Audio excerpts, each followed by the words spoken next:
સમગ્ર છાપી, કાણોદર, પાલનપુર અને બનાસકાંઠાના લોકો વતી રાજ્યના મુખ્યમંત્રીને ભાવભીનું આમંત્રણ આપું છું. તમે એકવાર અત્યારે છાપી આંટો મારો.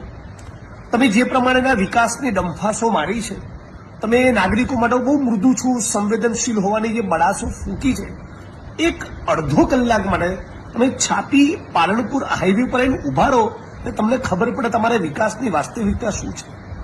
ગઈકાલે મોડી રાતના 2 વાગ્યાથી અત્યાર સુધી ત્યાં પાણી ભરાયેલા છે. તમે તમારા મુસ્લિમ દ્વેષના કારણે કોઈ જરૂરત નથી છતાં કાણોદર અને છાપીમાં કારણ વગરના ફ્લાયઓવર ઉભા કર્યા. આ પણ એક મોટું કારણ છે. ત્યાં ભયંકર પાણી ભરાઈ રહ્યું છે. શરમ આવી જોઈએ તમારી રાજનીતિને.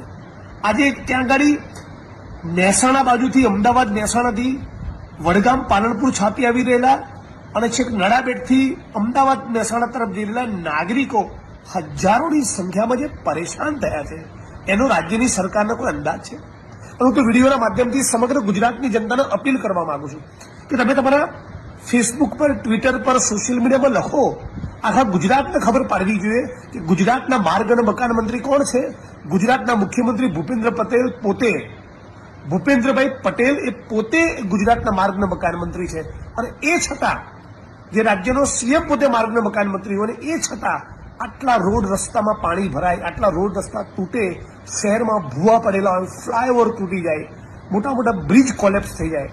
મને લાગે છે મુખ્યમંત્રી થોડીક સંવેદના બતાવીને સમગ્ર ગુજરાતના તમારા ડિપાર્ટમેન્ટના માણસોનો કહો, આખા ગુજરાતના ખૂણે ખૂણે નીકળી જાય.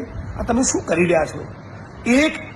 એક હાઈવે 15 કલાકથી બંધ હોય, પાણી 12 કલાક સુધી ભરાયેલું તમારું વહીવટી તંત્ર કરે છે શું?